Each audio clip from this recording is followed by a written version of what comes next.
Clément, comment tu vas? Salut Quentin, ça va et toi? On T'as la est forme?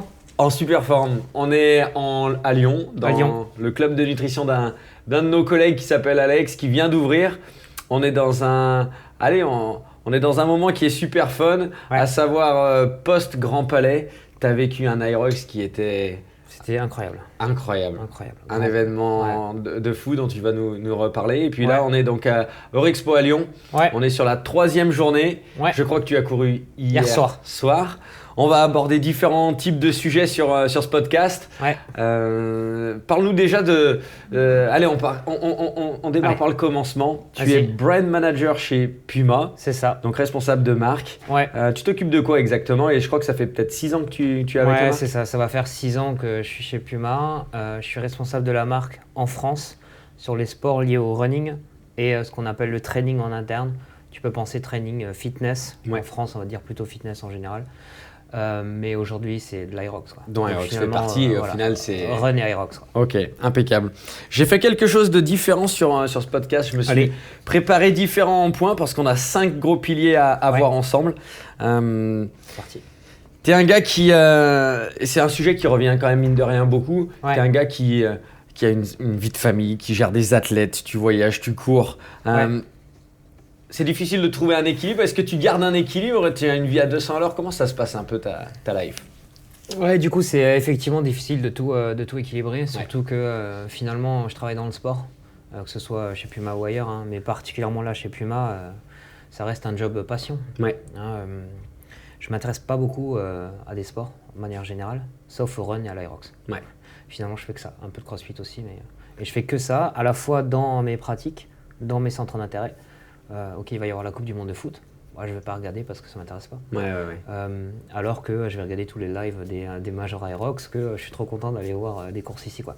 Donc déjà, tu as le problème que c'est job passion, donc c'est forcément plus prenant, parce que c'est beaucoup plus difficile de déconnecter. Tu vois, le week-end, normalement, tu as les gens, ils fonctionnent semaine-week-end. Le week-end, si je vais à la salle, et ben, du coup, les gens à force, ils me connaissent, etc.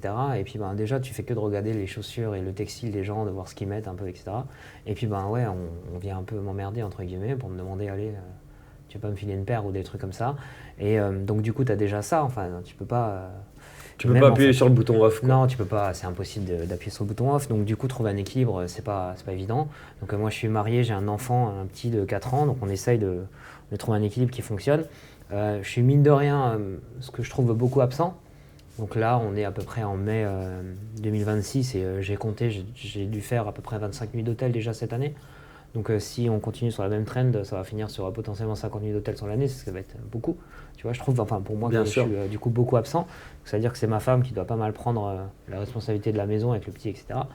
Et puis toi, enfin, bon, t'es papa aussi, et donc tu sais qu'en fait, il faut arriver à compenser. Donc là, ce que j'essaie de faire, c'est que j'ai aussi envie de lui montrer l'exemple pour le sport, tu vois. Enfin, Bien sûr. Voilà. Et donc du coup, moi, je l'emmène en fait aux séances de sport. J'ai la chance d'aller dans une salle, dans une box où en fait, il y a un petit coin pour les kids. Pour les kids. Et la salle est très grande et j'y vais le dimanche matin, il n'y a pas beaucoup de monde. Donc moi, j'emmène le petit. Finalement, madame est tranquille pendant 3 heures parce que le temps de l'emmener, d'aller faire la séance, etc. Lui, il joue à côté, il fait ses trucs. Donc après, bon, ce qui se passe, c'est qu'il y a du sled push, il monte sur le sled, donc du coup, d'un coup, t'as plus, il fait 17 kilos, donc tu as plus 17 kilos, tu vois. Mais après, écoute, très bien. Ou il me dit, ouais, papa, j'ai envie d'aller, j'aimerais bien que tu cours et moi je fais du vélo. Donc ok, très bien, on va faire du vélo. Donc je me dis, vas-y, sortie cool, tranquille. Et puis commence à taper des pointes à 16-17, donc finalement VMA improvisé. Et en fait, on essaye, tu vois, parce que du coup, ça fait, je peux faire mes entraînements, parce que du coup, j'essaie quand même de pratiquer le sport que je promeux, tu vois. Je fais mes entraînements et puis en même temps, ça fait un peu de quality time avec le petit. Ouais, Et en même temps, ça décharge un peu la maman, tu vois. bien sûr. Après, pour l'équilibre, c'est que ce que j'essaye régulièrement de faire, c'est qu'il y a des moments où il y a des week-ends, ok, bon, là ce week-end c'est impossible parce qu'il y a une course Aerox, même si j'étais pas à Lyon, tu vois. Enfin, tu veux quand même rester en contact avec ce qui se passe, avec Bien tes sûr. athlètes et tout. Mais ok, week-end prochain, il n'y a pas de course. Il est très probable qu'en fait, je coupe complètement. Complètement. Et je regarde absolument rien pendant 2 jours, juste un peu pour recharger les batteries. Et après, j'ai la chance ou la malchance, ça dépend comment on voit les choses. Mon épouse, en fait, elle n'est pas du tout dans l'Aerox. Ça ne l'intéresse pas du tout. Alors, j'ai fait à ce jour 27 courses.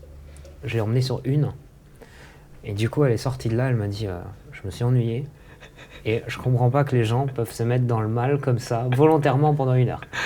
Donc du coup, Je parle jamais d'Aerox à la maison. J'en parle pas.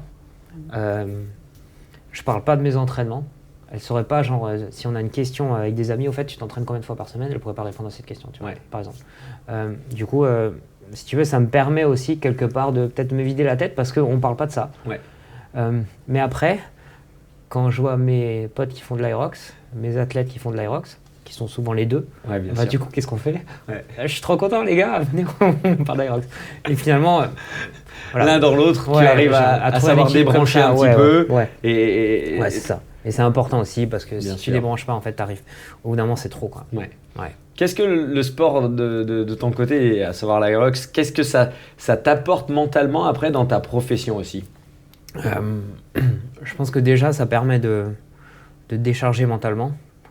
En fait, quand c'est dur et que tu vois, tu as une certaine charge mentale parce qu'il y a un truc qui va pas au boulot, etc.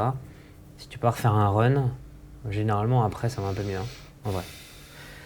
Donc, tu respires, tu as cet aspect-là. Et en deux, en fait, je pense que ça apporte aussi dans ce que je fais, dans le contact que j'ai avec les gens, parce que je pratique ces sports-là en particulier, ça apporte une certaine crédibilité, une pertinence qui font en fait que j'ai beaucoup plus de valeur ajoutée dans mon job, et c'est ça qui fait la diff en fait. Bien sûr. Tu vois, tu disais avant en intro que je suis brand manager. Chez Puma, en fait, on est 3. Actuellement, on est 3, donc il y en a un qui fait le lifestyle, un qui fait le foot, et moi qui fais le run et Aerox. Et en fait, en soi, c'est le même job. Tout ce qu'on veut faire, en fait, c'est promouvoir la marque et faire grandir en fait la marque Puma sur nos territoires, sur nos sports. Donc en soi, les leviers sont les mêmes en fait, les stratégies, etc. Tout fonctionne de la même manière. Donc on pourrait être interchangeable. Mais moi, je pense vraiment que notre valeur ajoutée vient du fait que on est des experts en fait sur nos sports. Bien sûr. Et parce qu'on pratique ces sports-là. Tu vois, regarde, je t'ai dit avant, je ne vais pas regarder la Coupe du Monde, donc moi je connais aucun joueur de foot, quoi. Donc en fait, je pourrais pas faire brand manager foot. Et puis, au sens du lifestyle, mec, moi je suis habillé en chaussures de run tout le temps, quoi. Enfin, tu vois. Donc du coup, bof. Mais par contre, parce que je cours, parce que j'ai fait beaucoup de marathons dans le passé, parce que maintenant je fais beaucoup de l'Aerox, ça me permet en fait d'être crédible là-dessus, tu vois, et d'avoir des petites choses en fait qui font la diff. C'est un peu le lead by example, on en parlait au restaurant hier aussi. C'est ce que tu promeux, mine de rien, à la fin, faut être à l'image, quoi. Ouais, et puis en fait, savoir en fait des micro-détails, tu vois. Il y a un exemple que j'aime bien donner, c'est je recrute régulièrement une apprentie qui bosse avec moi. Là, j'ai Audrey qui est avec moi, qui fait un super taf et ça va faire 2 ans qu'elle est avec moi. Et en fait, dans ce process de recrutement, j'en veux qu'il soit passionné par le run. Parce que le running, ça prend beaucoup de place dans le taf et c'est plus facile de trouver quelqu'un qui est passionné par le running que par l'Aerox. Encore maintenant. Bien sûr. Donc en fait, dans ces phases de recrutement, je voudrais quelqu'un qui court. Donc en l'occurrence, je veux une runneuse. Je veux que Audrey soit runneuse. Et en entretien, tu lui poses les questions, tu vois. Est-ce que tu cours? Tu es en entretien, tu dis oui. Après combien de fois par semaine? Et là, tu arrives toujours à broder. Et après, du coup, je rentre un peu plus en profondeur. Je demande, est-ce que tu arriverais à me dire la marque et le modèle avec lequel tu cours, tu vois? Et en fait, là, les personnes qui se sont un peu renseignées en amont, ils arrivent à te répondre, tu vois. Et après, en fait, la question piège, c'est de demander combien de tours de lacet tu fais à tes chaussures. Et en fait, tous les runners, ils disent, je fais du double nœud, quoi. Et oui, parce que du coup, tu veux faire du double nœud, parce que tu sais que ça s'ouvre, parce que quand t'es runner, t'as pas envie que ça s'ouvre, etc., etc. Et donc moi, en fait, genre, sur tous mes shootings, je veux du double nœud. Et je veux qu'en fait, les gens ils le sachent. Et j'ai déjà eu un entretien, une fille qui m'a dit, simple nœud, pourquoi? Voilà. Du coup, je savais que en fait, c'était pas une vraie... une vraie coureuse, quoi. Vraie coureuse, tu vois. Et ça, c'est un détail que tu sais, tu vois. Écoute, tu regardes une chaussure, celle-là, elle accroche, et tu sais que ça va être bien pour le sled, pour l'Aerox, parce que tu as pratiqué, etc. Tu sais, tu vois. Enfin, est-ce que t'as des trucs comme ça, tu vois. Tu veux que tes shorts ils aient des pochettes pour les gels, parce que tu sais que les gens ils vont prendre leur fameux gel sur le rameur, ou des trucs comme ça. Et en fait, tout ça, si tu pratiques pas, c'est dur. Ce sont des micro-détails, mais parce que tu es dedans, au final, c'est facile pour toi. Et d'où la valeur ajoutée, en fait, que tu apportes en pratiquant, tu vois. Puis après, quand tu vas parler aux gens, etc., parce qu'ils te voient régulièrement sur tous les Aerox, première fois tu les checks, deuxième fois tu discutes un peu et tu arrives à créer des relations avec plein de gens dans le monde de l'Aerox, tu vois, et on essaye de faire ça, d'aller dans ce sens-là. Et donc ça fait 6 ans maintenant que tu es chez Puma. Est-ce que tu dirais que c'était un peu une chance? Comment ça a été créé? Tu es arrivé dans un mouvement où au final Aerox a pris au même rythme, tu vois, que renouveau, si je peux dire, avec Puma, parce que vous avez fait un super Covid et un super post-Covid. Est-ce que vous avez surfé sur ce début de vague? Ouais, en fait, quand je suis arrivé chez Puma, c'était en 2020, fin 2020. L'idée, c'était, j'ai été embauché pour relancer la nouvelle gamme de chaussures de run, donc la gamme Nitro qui sortait mars 21. Donc on m'a dit, ok, en gros, tu as 6 mois pour lancer ça sur le marché français, donc c'était mon job de base. Et donc je m'étais beaucoup concentré là-dessus au début. Et après, une fois que le run était lancé, ok, maintenant on va passer au training fitness, qu'est-ce qu'on en fait? L'étape 1, c'est qu'on avait encore un partenariat avec une app à l'époque qui s'appelle toujours, je pense qu'elle existe encore, FizzUp. Où du coup, c'était la clé d'entrée qui avait été essayée par mes prédécesseurs. Ok. Moyen. Du coup, on a essayé plutôt le fitness de manière générale avec un peu, c'est un peu les fit influenceuses, etc. On a aussi travaillé avec Sissimua à faire des collabs. Et en fait, tout ça, on voyait qu'on n'arrivait pas en fait, à percer. On voyait que ça coinçait, en fait, que ça décollait pas, qu'on n'arrivait pas à la fois en image de marque et en termes de business. Okay. Donc j'ai tout remis à plat, on a fait des études conso pour savoir qu'est-ce qu'on fait bien, qu'est-ce qu'on fait pas bien. À ce moment-là, c'est toi qui gères tout de A à Z. Ouais, parce qu'en fait, on n'avait pas, au niveau international, il n'y avait pas de stratégie. Okay. Donc pour pouvoir faire quelque chose, en fait, il fallait que l'initiative, elle vienne du local. Et donc du coup, on se disant, vas-y, on va faire ça, quelque chose de notre coin pour le marché français, puisque au global, il n'y a rien, l'Europe, il n'y a rien. Donc, écoute, on se bouge, on va pas attendre. Donc on a fait un peu ça. Et déjà, le premier constat, même d'un point de vue, en fait, de réflexion, c'est que sur tous les sports, notre entrée, c'est la perf. Donc le foot, c'est la perf, les joueurs pros. Le basketball, c'est pareil, hein, les joueurs de NBA. Sur le run, c'est pareil. Finalement, on veut les mecs qui gagnent des courses, les mecs et les nanas qui gagnent des courses. Bien sûr. Bon, aujourd'hui, l'Aerox, c'est aussi de la perf. Mais du coup, en fait, on est arrivé sur le fitness training avec un peu du fitness un peu influenceuse qui va juste à la salle pour s'entretenir. Mais pas un vrai purpose, pas une vraie mission derrière, pas un message. Non, et c'est pas le perf, c'est pas dans le sens sportif, tu vois. Donc on a un peu regardé ce qu'on avait en gamme et on avait déjà des produits en fait pour le crossfit ou le cross training, notamment des chaussures. On avait des chaussures qui étaient faites pour qui étaient pas mal en fait sur le papier. On a fait tester et on est très bien. Donc on s'est dit écoute, pourquoi pas, on essaye. Écoute, ça avait le vogue en France à ce moment-là, c'était en 2022, par là, ça avait un beau push en France et donc du coup on s'est dit vas-y, on va prendre ça et ça va être CrossFit, c'est un sport, c'est mesurable, c'est de la perf. Du coup on prend ça et on essaye en fait d'en faire, tu vois, un peu ton produit héros, ton image. En fait on passe par le CrossFit pour rentrer dans la catégorie training fitness. Parce que c'est une catégorie hyper compliquée parce qu'en fait finalement c'est tellement large. Le running c'est assez... ok, tu as le trail, donc là c'est différent. Mais sinon, le running, en fait, c'est marathon, c'est une marathon, 10K, finalement, tu t'y retrouves. Plutôt simple. Dans le fitness training, est-ce que tu parles de bodybuilding? Est-ce que tu parles de PPG? Est-ce que tu parles de CrossFit?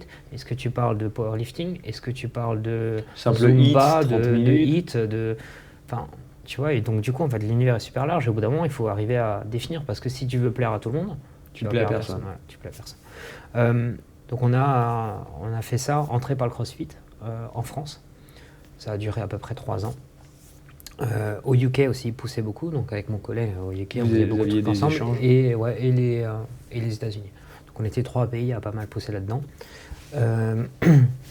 Donc écoute, c'était bien, ça nous a bien fait avancer en image de marque. Hein. J'ai eu l'occasion d'avoir des athlètes en CrossFit. J'ai eu notamment Claudia qui allait jusqu'aux Games. Donc ça c'est super. Et il y avait déjà Aerox qui commençait à venir dans d'autres pays. Donc c'était déjà le cas en Allemagne, c'est déjà le cas en Espagne, déjà le cas au UK. Et en fait, tu discutes toujours avec tes collègues des autres pays et puis ils me disaient Aerox, c'est super, la tendance est géniale, tu vois. Et en toute honnêteté, moi je voyais un peu ça comme, j'étais un peu focus CrossFit et je voyais ça un peu comme une version simple, tu vois, du CrossFit. Comme beaucoup de gens. Bien sûr, on le voit aujourd'hui, comme ceux qui ont plutôt un CrossFit, voilà. Et après, du coup, j'ai quand même persévéré. Je suis allé voir en ligne et puis je me suis beaucoup intéressé à ça. Mais c'était pas en France.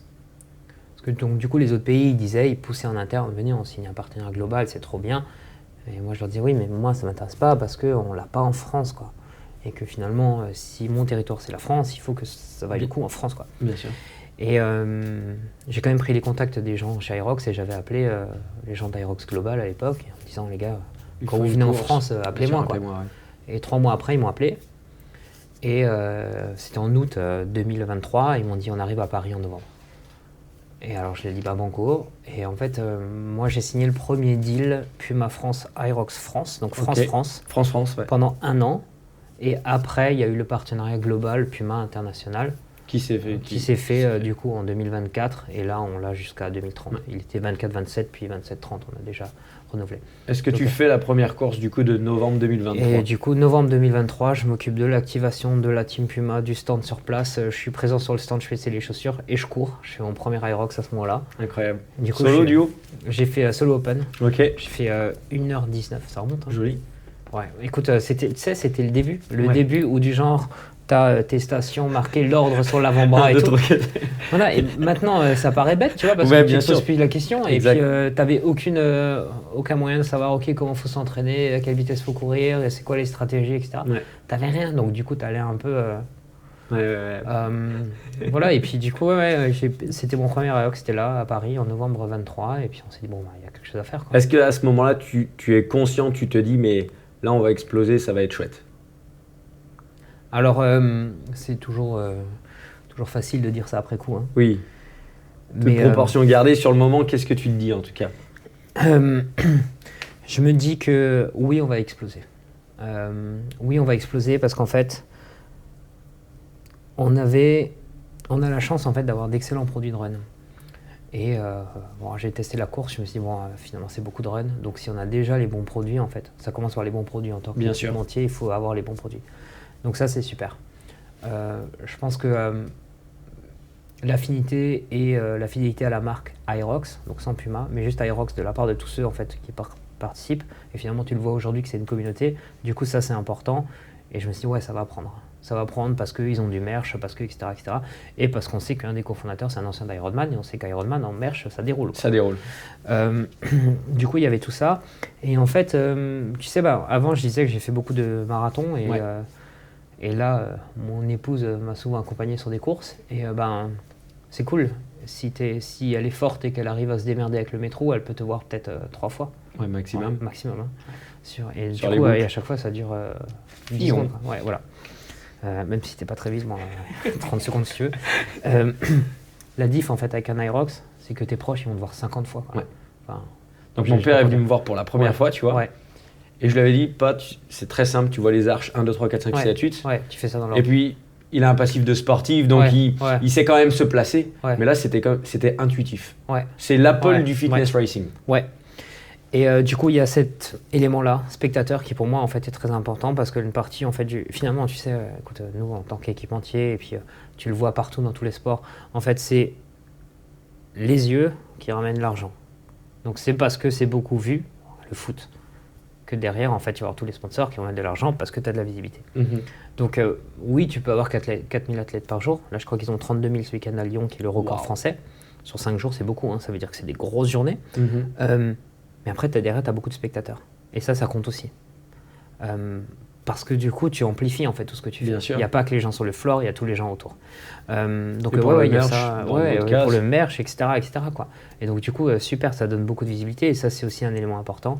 Et effectivement, en fait, c'est facile à comprendre, facile à suivre. Mm-hmm. Parce que j'ai vu beaucoup de compètes de CrossFit. Le gros défaut pour moi, un gros défaut du CrossFit, c'est que tu captes rien. Tu captes libre. Tu captes rien. Ouais. Alors, si déjà, tu n'as pas lu, en fait, quel est le WOD à faire, si tu n'as pas lu ça, te raccrocher, c'est compliqué. Même s'ils font beaucoup d'efforts sur le côté visuel, etc. Mm-hmm. Et ils ont beaucoup progressé, et tant mieux. Mais même en ayant lu le WOD, tu sais pas forcément où ils en sont, etc. Et donc là, c'est un peu la partie compliquée. Alors que l'Aerox, c'est simple, en fait. C'est très simple. A, B. Ouais. Et puis j'aime bien le côté, en fait, que ce soit toujours la même chose. Donc du coup, ça te fait des championnats automatiquement. Tu as tes repères. Ouais. Tu sais sur quoi t'entraîner, tu vois que t'es 200e sur le rameur, mais t'es 50e sur les farmers. Tu dis, je vais bosser le rameur et un peu moins les farmers. Et puis après, tu fais ta prochaine course et tu remarques que t'es 150 sur les farmers et que t'es que 150 sur le rameur. Tu te dis, oh putain, en fait. Faut rebosser les farmers. Faut que je rebosse un peu. Ouais. Donc, qu'est-ce qui fait, selon toi, que Puma reste vraiment la marque numéro 1 sur la scène Aerox ? Je pense qu'on est arrivé tôt. On est arrivé historiquement dès le début. Je crois dès le premier event, on a déjà donné des produits Puma à Aerox en 2017 quand ils ont fait le premier à Hambourg où il y avait 750 personnes, il y avait déjà des produits Puma parce que écoute, en tant qu'entreprise on essaie aussi de faire un peu de placer ses billes un peu à droite à gauche, d'essayer, etc., etc. Puis tu vois, à cette époque-là, mine de rien, si on te dit bon on a un event qui est ouvert à tout le monde et ça va attirer 750 personnes, mine de rien en fait, ouais, aujourd'hui ça paraît rien par rapport à l'Aerox, mais en fait pour un événement de fitness, c'est déjà une grosse compétition. C'était colossal, bien sûr. Ouais, c'est déjà une grosse compétition. Donc du coup, on les a accompagnés dès le début. On a été là depuis le début. Donc il y a quelque chose de loyal qui s'est installé. Il y a quelque chose de loyal. Familial. Après, on essaye d'avoir une relation particulière quand même avec toutes les équipes d'Aerox. Je pense que c'est ça aussi, en fait. Tu vois, le côté humain que forcément le grand public ne voit pas. Mais par exemple, tous les gens d'Aerox France, moi je les connais très bien. On travaille très bien ensemble. On se rend des petits services à droite et à gauche, tu vois. On donne d'un côté, ils nous donnent de l'autre et vice-versa. En fait, on essaie de fonctionner comme ça, on s'entend bien avec tout le monde. Enfin, on a développé vraiment une super relation et c'est même un plaisir, je pense, de partager. Bien sûr, je ne vais pas parler en leur nom, mais pour moi, c'est un réel plaisir de bosser avec eux et tout. Ouais. Donc du coup, tu as ça aussi. Hein, et ça compte. Ouais, ça aide. Ça aide, tu vois. Je sais pas, la team Aerox France, il y en a plusieurs avec qui j'ai déjà fait des Aerox, tu vois, qui j'ai déjà partagé des courses et puis ça aide quand même. Après, donc chez Aerox, donc outre le fait qu'on a déjà des bonnes chaussures de run, on a la chance en fait de vendre nos produits les plus haut de gamme en termes de textile. Et donc tu as une certaine qualité de produit, en fait, hein, on a déjà des super chaussures de run, il y a la qualité des textiles, donc ça je pense que ça aide aussi, parce que les gens ils sont contents d'acheter le truc Aerox. Mais par quand il y a marqué Puma, voilà. Ouais. Et après, si les et produits sont bons, temps, quoi. Si les produits sont bons, etc. Et puis, on s'est engagé quand même pour plusieurs années et on investit aussi beaucoup en fait dans un peu toute l'activation autour de l'event. Là, si tu vas à Lyon, par exemple, on a un stand de testing de chaussures. Ça, c'est Puma qui le fait. Ouais. Est-ce que c'est toi qui prends cette décision-là de base sur la stratégie de certaines courses du coup, c'est ma décision de savoir à Grand Palais, est-ce qu'on fait une zone VIP avec tout le gratin, tout le gratin, etc. Ouais. Ou bien est-ce qu'on fait la même chose sur Lyon? En fait, pour faire simple, on n'a pas de budget pour le faire sur toutes les courses. Toutes les courses, donc du coup, il faut sélectionner. Et puis c'est bien aussi de faire d'avoir une édition qui marque. Ouais.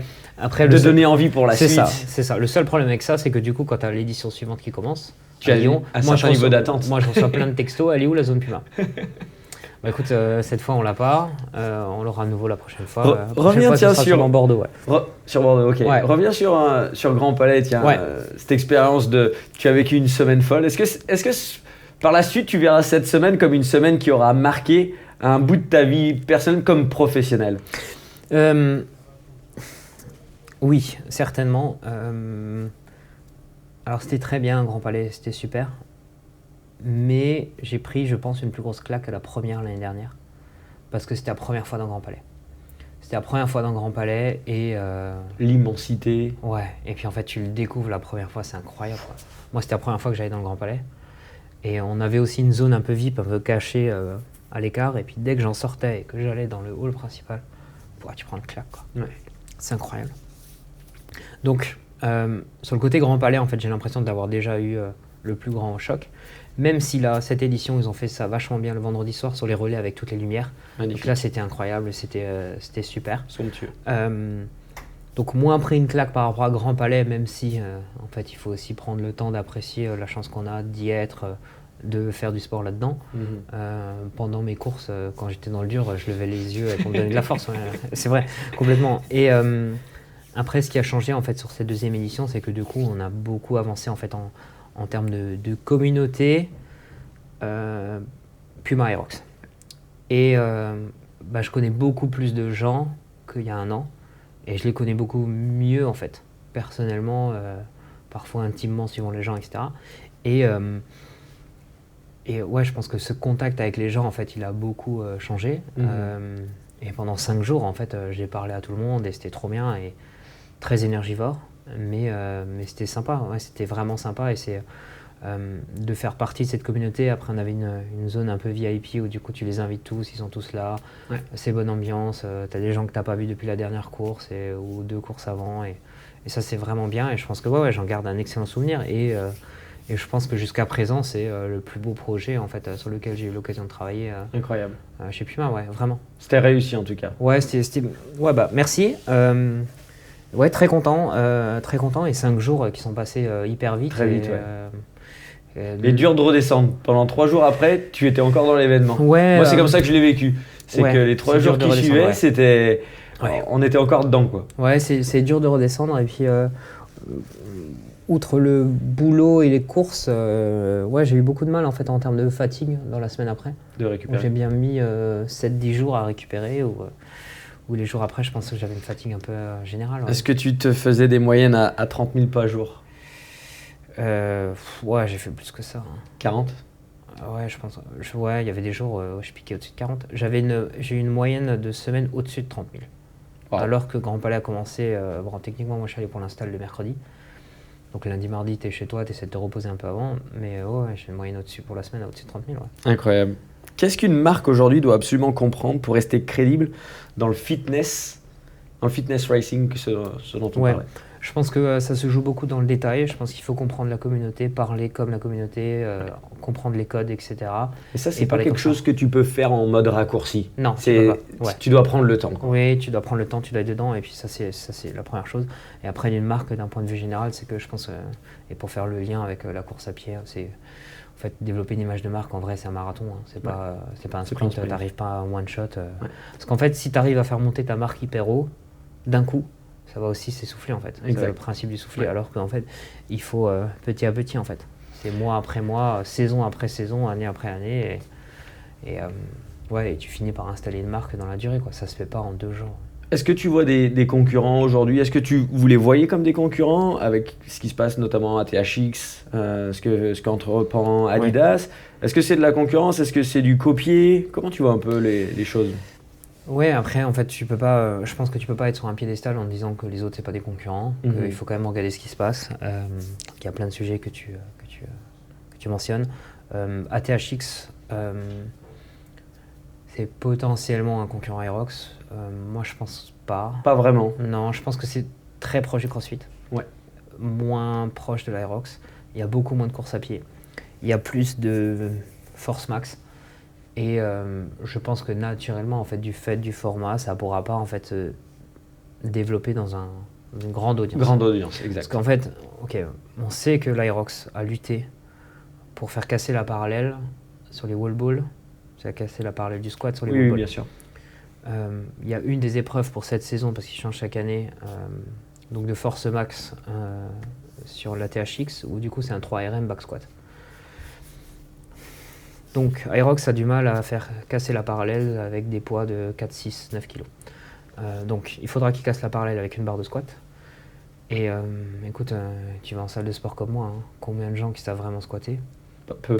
Et 3 RM, oui ok c'est pas un RM max, mais 3 RM tu vas chercher dur. Hein. Bien sûr, avec une barre et les poids et sur le dos. Donc quoi. Du coup, de ce fait, je pense que voilà. Après à THX, ils n'ont pas eu Aerox. Je pense que globalement, hein, et j'ai assez de contacts chez les concurrents pour le savoir, globalement tous les concurrents nous envient le partenariat avec Aerox. Donc ils essayent de mettre des billes en fait sur ce qui potentiellement peut être un concurrent. Donc il y a par exemple Deadly Dozen aussi, il y en a plein comme ça. Ou à THX, ils essaient de mettre des billes en se disant au cas où, tu vois, et puis en attendant que 2030 arrive, quoi, finalement. Bien sûr. Et après, ils essaieront de mettre le paquet. Parce que votre partenariat est pour l'instant jusqu'en 2030. Jusqu'en 2030. Et vous aviez re-signé l'année dernière. On a re-signé l'année dernière, ouais. Du coup, maintenant sur l'Aerox en tant que tel, il y a des marques qui commencent à arriver et qui commencent à pousser en fait en termes d'activation. On le voit beaucoup au Royaume-Uni, mais après le Royaume-Uni, ils sont vachement avancés sur en fait, si tu veux, le cycle de vie d'Aerox, le développement en fait d'Aerox au Royaume-Uni est beaucoup plus avancé qu'en France. Donc du coup beaucoup plus mainstream, beaucoup plus connu. Donc il y a notamment Gymshark qui arrive. Donc ça c'est un concurrent sérieux parce qu'ils ont quand même, ils arrivent à être créatifs. Ils arrivent bien à activer, ils arrivent à faire des bonnes choses, ils ont des bonnes idées. Et à Londres, ils ont tendance à activer autour des Aerox. Ils louent un truc en face ou ce genre de choses. Ouais, okay. Donc il y a ça, donc ça c'est sérieux. Et quand tu parles d'activation, donc on parle d'expérience autour de l'événement. Ouais, l'année dernière, par exemple, à Londres, ils avaient proposé ils avaient fait un truc en mode couture où tu pouvais aller avec ton hoodie et tu pouvais te faire coudre le patch, par exemple. Okay. Tu vois, ton hoodie Gymshark ou ce que tu veux et te faire coudre le patch finisher. Donc ça reste une bonne idée. Il y a Nike qui va aussi faire des patchs un peu personnalisés, ce genre de choses. Donc ils essayent en fait de faire des expériences un peu consommateurs autour, tu vois. D'ailleurs, on a régulièrement des discussions stratégiques en fait en interne chez Puma sur comment est-ce qu'on fait de l'expérience consommateur autour d'un Aerox, etc. Et puis moi, j'avais une certaine partie de mes collègues qui étaient pour en fait aller contrer genre Gymshark et faire un truc un peu similaire pour essayer de les contrer, tu vois. Bon, Gymshark, c'est pas forcément le bon exemple, mais activer autour. Et en fait, moi, je reste...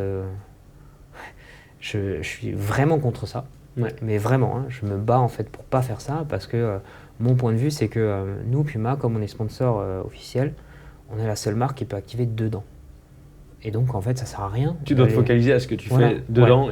Et puis, tu laisses l'extérieur pour ceux qui n'ont pas le partenariat, quoi. Ouais. Enfin, écoute, nous, on fait ton truc dedans. De toute façon, tu es sûr, 100% des gens captifs dedans, c'est de l'audience qualifiée. Exact. Il faut faire dedans, en fait. Il faut mettre le paquet dedans.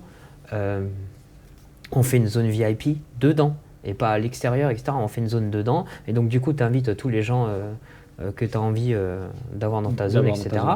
Et ceux qui commencent à signer des deals avec d'autres marques, ils ne sont pas dans la zone.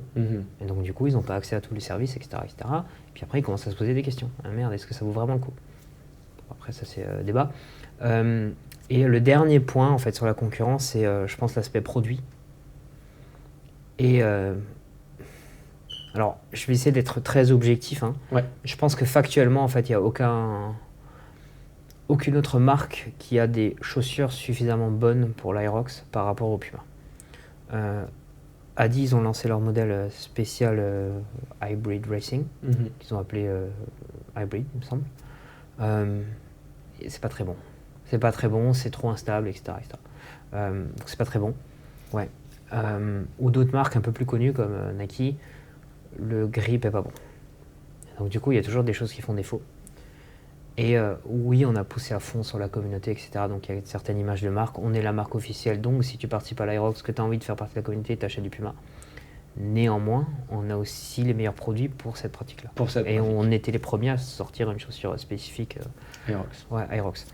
Donc oui, ça reste de la concurrence. Et je sais que Nike bosse sur un modèle, que On il bosse sur un modèle. Donc je sais que ça va arriver. On le sait, hein. Mais on attend, quoi. Et après, nous, on bosse aussi sur des trucs. Hein, Bien sûr. Je pense qu'au global, de toute façon, la concurrence, elle est inévitable. Oui, c'est inévitable. Et puis, c'est toujours ça, en fait, de la concurrence, parce que ça te pousse, en fait, à devenir meilleur et à t'améliorer sur ce que tu et on souhaites. continue, en fait. Il faut qu'on soit bon, en fait, sur les prochaines générations de chaussures qu'on sort. Il faut essayer que... tu vois, est-ce qu'on va rentrer dans quelque chose de très spécifique? Il y a plein de questions qu'on se pose. Sur notre future gamme Aerox en chaussures, est-ce que ça doit être complètement décorrélé du run ou pas? Bon, j'ai déjà les réponses, mais après, je peux pas partager encore. Non, je peux pas encore partager maintenant, mais voilà, toujours pour level up, quoi. Incroyable. On switch sur un autre sujet, un sujet qui, je sais, te tient à cœur, la gestion des athlètes et des personnalités. Ouais. Qu'est-ce que tu recherches aujourd'hui chez un athlète avant de le sponsoriser et aussi dans la logique que vous êtes. C'est pas dans ton intérêt de sponsoriser tout le monde. Oui. Ton objectif, c'est d'être pointueux, mais qu'est-ce que tu recherches? Écoute, déjà, avant, on parlait de l'équilibre vie privée, vie pro, tout ça, de ne pas faire de burn-out, etc. Donc, on choisit pas sa famille, on choisit généralement ses amis. Moi, par pur égoïsme, je choisis mes athlètes. Dans cette idée, en fait, d'équilibre global, je suis pas forcément obligé de prendre des athlètes. Moi, je suis content et je pense que ça aide la marque et je suis content de le faire et tout, c'est trop bien. Mais on pourrait travailler qu'avec des influenceurs avec qui on dote, on paye un contrat et tu fais ton truc. Et voilà. Je préfère travailler avec des athlètes pour plusieurs raisons, parce que pour les shootings c'est mieux, parce que c'est plus intéressant pour le sport, c'est mieux pour l'image de marque et tout ça. Tu as la paire derrière, tu peux t'appuyer sur des choses tangibles. C'est vraiment super, super. Mais donc du coup, comme je suis pas obligé, je préfère en fait prendre du plaisir là-dedans. Et donc du coup, en fait, première chose, c'est que je vais les sélectionner d'après les gens qui sont en fait. L'aspect humain. Et du coup, j'ai le droit de choisir mes athlètes. Est-ce que je m'entends bien avec ces personnes? Est-ce que, en fait, et généralement, je vais leur parler pas mal avant qu'on fasse des deals. Parce que finalement, ils ont mon numéro. Ils m'écrivent tout le temps. S'ils m'écrivent à 20h et qu'il leur faut un truc, 21h, il leur faut un truc, ben, je leur fais, quoi, tu vois. Le week-end, il leur faut un truc. Oh putain, je suis en galère, je suis à New York. Écoute, ils ont perdu ma valise. Comment on fait, quoi? J'ai pas de chaussures pour courir demain, je fais l'Aerox de New York, Alan. Comment on fait? C'est ce qui s'est passé. Ouais, c'est ce qui s'est passé. Bah, du coup, on trouve des solutions, quoi, tu vois. On pousse les murs, on appelle un tel. On appelle les collègues de Boston qui fait la route de Boston à New York et emmène une paire pour Alan, il fait cette pointure, etc., etc. Donc en fait, j'essaie d'avoir une relation proche avec eux. On passe beaucoup de temps, je vais souvent quand je les vois, souvent dîner, déjeuner, petit déjeuner, faire des entraînements avec. Tu vois, passer tout ce temps-là en fait. Ouais. Et du temps de qualité. Ouais, du temps de qualité. Donc déjà, si les gens ils sont chiants, si en fait ils sont trop demandeurs ou trop pointilleux, ouais. C'est difficile dans le quotidien, tu vois. Moi, j'ai de la chance, en fait, honnêtement, sur les athlètes que j'ai de l'Aerox, c'est cool. J'aimerais pas gérer des athlètes hyper connus de foot, hein. C'est pas la même chose, tu vois. Pas la même chose. Mais après, j'ai la chance de choisir et donc j'aime bien choisir. C'est ce que je trouve aussi incroyable avec notre communauté, si je peux dire. Ouais. C'est que c'est une communauté. C'est-à-dire que aujourd'hui, tu as des athlètes qui sont capables d'inspirer par leur performance, mais aussi par justement ce bien-être dans cet écosystème, quoi. Ouais. Qu'est-ce que tu choisirais aujourd'hui entre travailler avec un champion ou des champions, ou avec des personnes capables d'inspirer une communauté? Et on va dire l'un va avec l'autre, quoi qu'il arrive, mais... Ouais, t'essayes toujours, écoute, on est une marque de sport, hein, on veut la performance, donc on essaye d'avoir les meilleurs.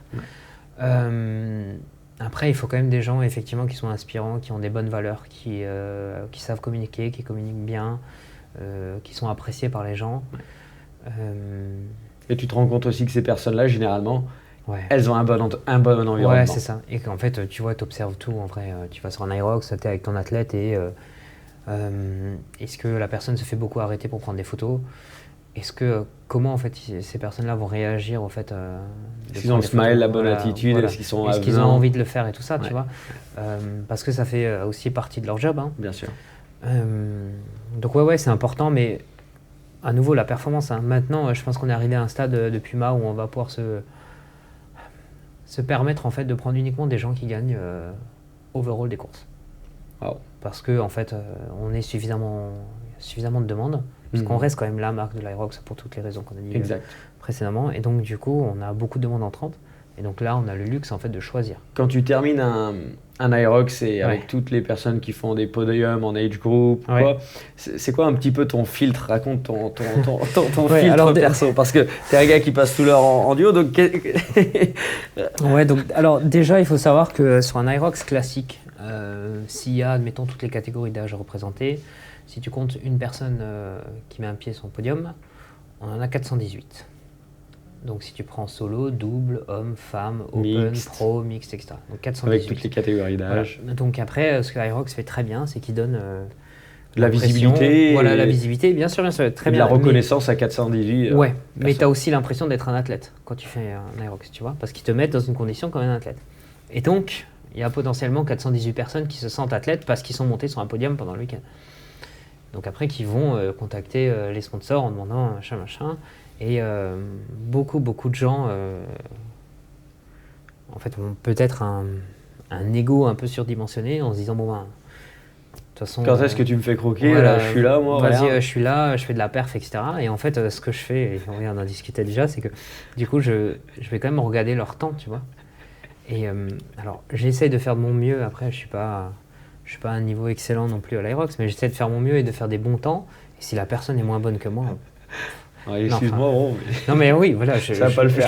Je leur dis, vraiment. Je leur dis et donc après, ça c'est sans me prendre moi personnellement en exemple. Si tu as beaucoup de gens qui se disent, vas-y, tu sais, qui sont potentiellement influenceurs, qui ont des grosses communautés ou je sais pas, et qui se disent, vas-y, je vais me mettre à l'Aerox, je sais que je ferai une bonne perf, parce que ça, on sait que ça marche jamais. Ouais, je vais faire sub 60 sur mon premier. Bon, ils connaissent cela. Non, mais j'ai fait une simulation, je fais 55. Enfin, les simulations, écoute, il y en a partout. Oui, bien sûr, c'est pas la vérité, quoi. Non, c'est pas la vérité. Et du coup, qui te disent, vas-y, je vais faire mon premier Aerox. Et en fait, là j'ai une réponse en ce moment. C'est sur la saison, sur l'année 26. Combien de courses il y a potentiel. En fait, je leur dis, il y a normalement 120 000 personnes qui vont courir en France. Ou 130 000 maintenant. 130 000 personnes qui vont courir en France. Toi, tu viens, tu n'as pas encore fait d'Aerox. Pourquoi, en fait, On a déjà 130 000 qui ont couru. Ok, oui, d'accord, c'est pas forcément les mêmes avec ça. Mais même si tu n'en as que la moitié. Je sais pas, pourquoi toi, parti sur 66? Voilà, alors que du coup, tu en as qui connaissent déjà l'Aerox, qui ont un temps prouvé.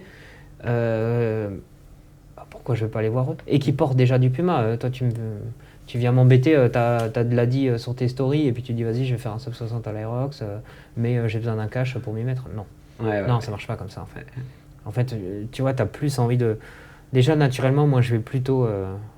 si on va chercher votre sponsoring, aller vers des gens qui portent déjà ta marque. Bien sûr, qui apprécient déjà et qui sont reconnaissants sans même avoir un... Ouais, c'est ça. Et puis, tu as parfois des gens qui le font de manière indirecte, qui t'écrivent un message en disant ah punaise, elle est trop bien cette paire, j'aimerais bien la voir, il n'y en a plus.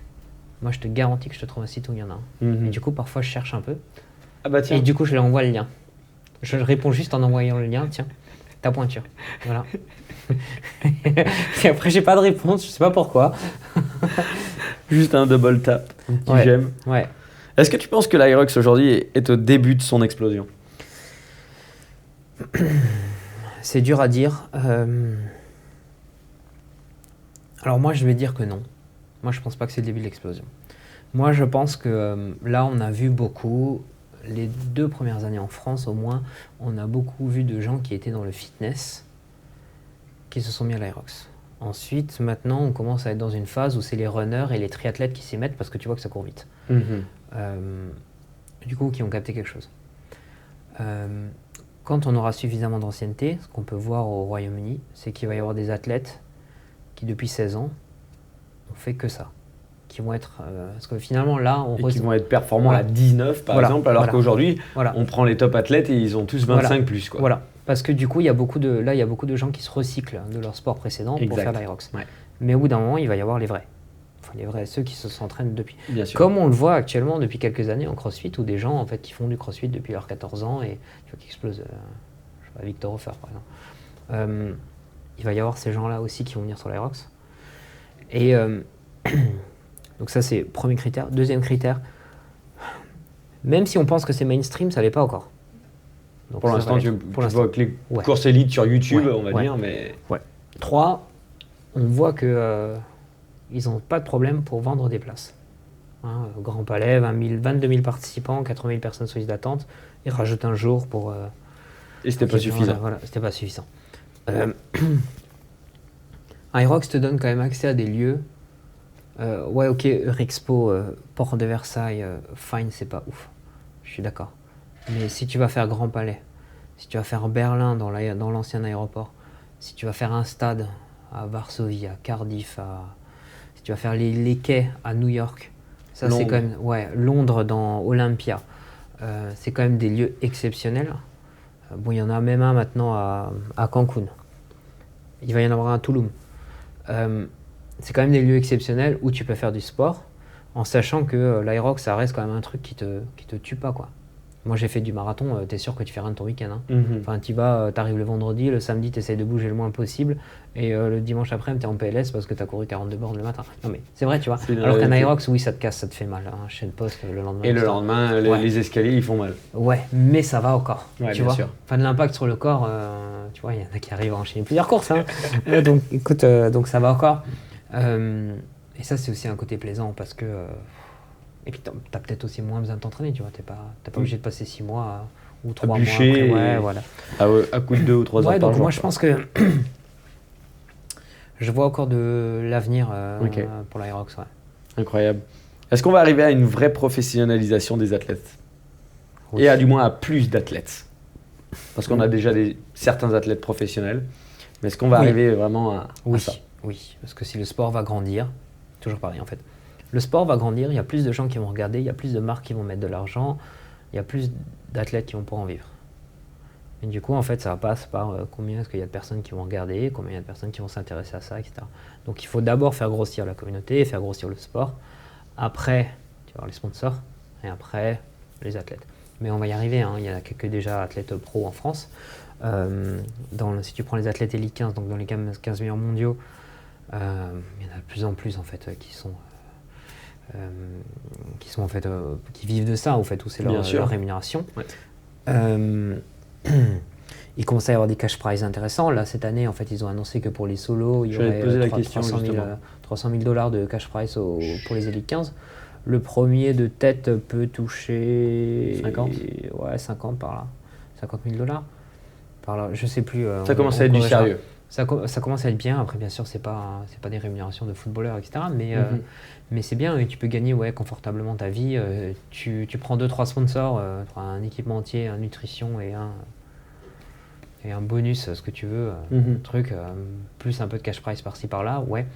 Et après, Aerox va aussi là-dedans, hein. Il cherche aussi à professionnaliser parce que donc l'année prochaine, les règles vont être pour te qualifier sur un major, il faut que tu aies 5 courses que tu gagnes pour avoir suffisamment de points. Tu rentres dans le major, tu fais ton major, 6e course. Si tu passes la première fois, qualifié monde, 7e course sur une année. Si tu passes pas la première fois, il faut que tu essayes de garder tes points, mais tes points ils expirent au bout d'un an. Donc peut-être que tu dois te faire encore une course, la gagner, et après faire un deuxième major. Donc là tu commences déjà à enchaîner les courses, pour après te qualifier au monde. Ça c'est pour les solos. Pour les doubles, ce sera 3 courses. C'est plus facile de faire 3 courses, mais après il faut aussi coordonner les emplois du temps de 2 personnes. Bien sûr. Mais donc ça veut dire que là déjà tu peux plus poursuivre ta qualif en solo et en double, parce que ça commence à faire beaucoup. Tu dois faire un choix. Ouais, tu dois commencer à faire un choix. Donc après, Aerox va aussi dans ce sens-là, finalement ça va que être les athlètes pro, semi-pro qui vont y arriver. Mais tout à l'heure tu me parlais justement des têtes pensantes derrière Aerox. Ouais. Ça mouline là-haut. Ouais, ça réfléchit bien. Je pense que les gens, ils savent, ceux qui sont au sommet de l'Aerox savent ce qu'ils font. Christian qui vient de l'Ironman, qui était DG Europe Ironman avant, qui organisait beaucoup de triathlon, il sait comment que ça fonctionne. Et Moritz, qui du coup est un ancien athlète olympique en hockey sur gazon, un Allemand. Ils sont tous les deux allemands, de toute façon ça a été créé à Hambourg. Ils réfléchissent bien, ils ont une bonne... Ils sont à la fois humbles et ils essaient d'avoir de la vision. Et d'ailleurs, en fait, pour les chefs d'entreprise, l'exemple quand même d'ailleurs est très bien. La vision, c'est les gars, c'est JO en 2030. Jeux Olympiques et en fait, 2032. Franchement, pour un sport, je sais pas si tu peux être plus visionnaire que ça, en vrai. Surtout que en fait, il y a une deadline, il y a un gros objectif. Il y a un gros truc, un gros objectif, et puis ils essaient de travailler pour ça. Et donc du coup, en fait, en dessous, tout ce qui en découle, il faut que ça cascade, il faut que ce soit quali, il faut que ce soit ouvert à tous, il faut que les adaptifs aient leur catégorie, que ce soit réplicable, que ce soit aussi pour les jeunes, Aerox Young Stars à partir de 8 ans, etc. etc. Et donc finalement, tu as ta vision, et puis derrière, ça réfléchit, et puis quand ils font des erreurs, on connaît les sleds à Chicago, ils le reconnaissent et ils disent qu'ils vont s'améliorer, après ils disent ils changent ça. Sur les règles des athlètes élites, ils travaillent, je sais qu'ils travaillent avec un petit groupe en fait, d'athlètes élites et de coachs. Et en fait, Aerox leur dit ok, on va faire ça comme règle. Qu'est-ce que vous en pensez? Ils travaillent ensemble, ils font les nouvelles règles, là, les 5 courses plus 3 courses. Ouais. Et après, en fait, ce qu'ils font, c'est qu'ils l'ouvrent à d'autres personnes et ils disent ok, essayez de trouver le biais du système pour voir si on n'a pas oublié un truc et tout. Et du coup, tu as des gens qui réfléchissent un plus gros comité, ou des gens qui réfléchissent ok, est-ce qu'on arrive à hacker le truc, etc.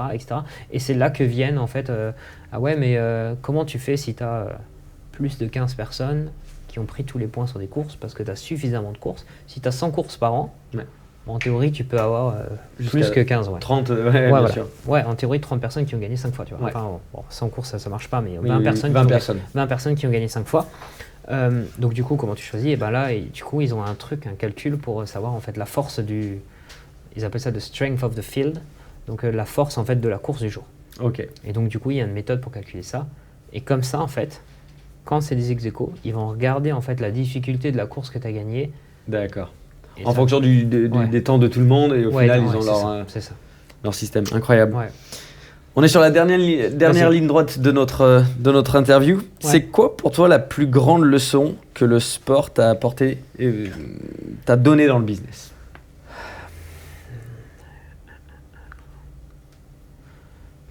Je pense que tu peux pas, que tu n'arrives pas, même avec toute l'énergie que tu veux donner, tu n'arrives pas à toujours être à fond.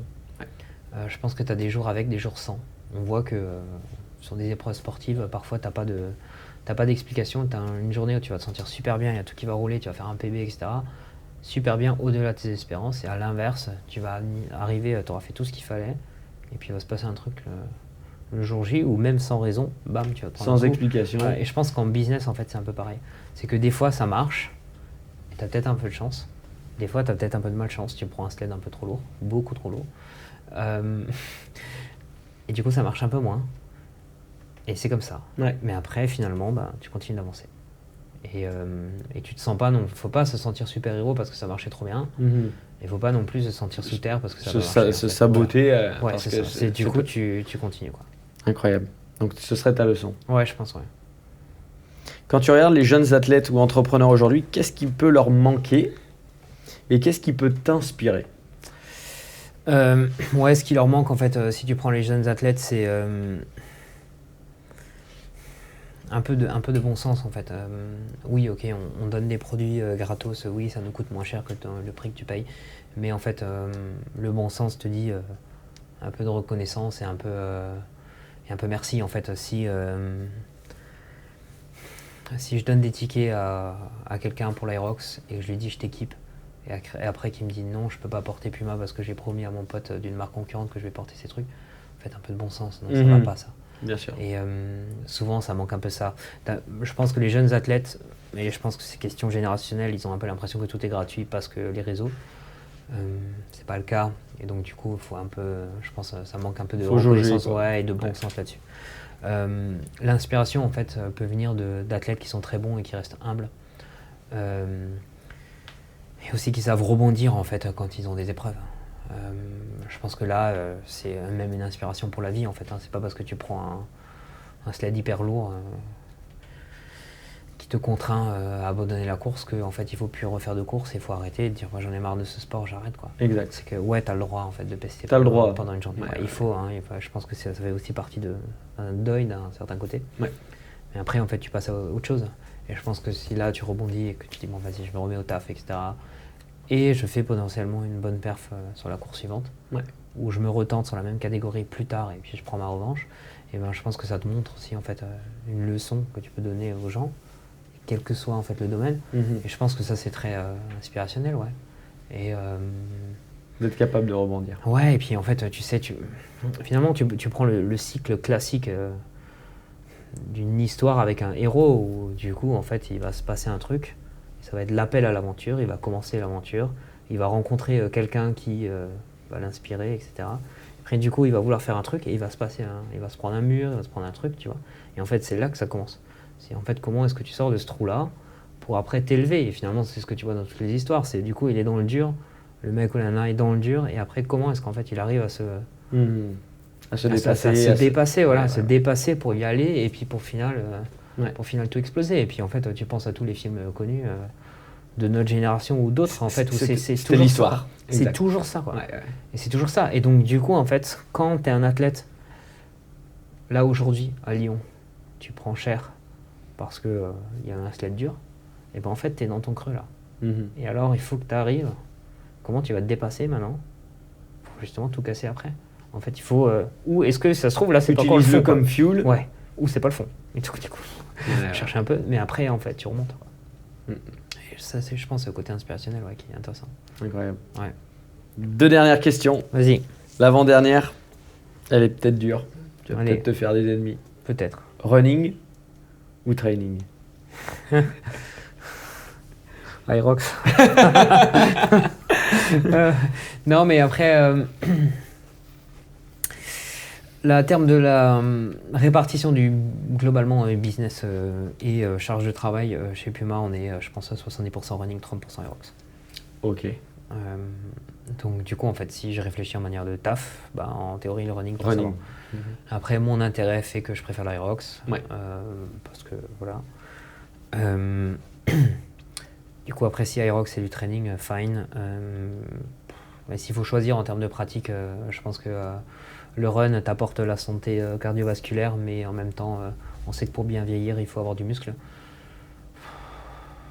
C'est dur, hein, dur de choisir. Est-ce que du coup, parce que c'est là où il y a le plus d'excentrique, de concentrique, et que tu fais plus travailler les muscles des jambes, on va dire le trail.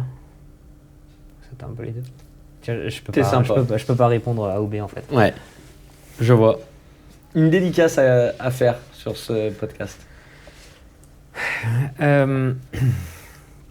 Ouais, en fait, je veux dédicacer peut-être en fait tous les gens qui font partie de la communauté Puma Aerox, qui portent du Puma parce qu'ils le choisissent. Il y a des gens, on a de la chance en fait d'avoir des gens dans notre cercle restreint qui ont récemment refusé du sponsoring d'autres marques avec de l'argent pour pouvoir en fait rester chez Puma, porter du Puma, alors que nous on leur propose pas de financier. On leur donne que des produits parce qu'en fait ils aiment la communauté, parce qu'ils aiment être les gens, parce que ça leur fait plaisir d'accéder à la zone VIP, parce qu'on a un bon contact ensemble et j'espère qu'à mon niveau en fait j'arrive aussi à faire ça, tu vois. Et donc du coup en fait je suis très reconnaissant pour ça et que je l'oublie pas en fait. Que quand on fait des choix comme ça où ça a quand même de la valeur, tu vois, je trouve. Bien sûr.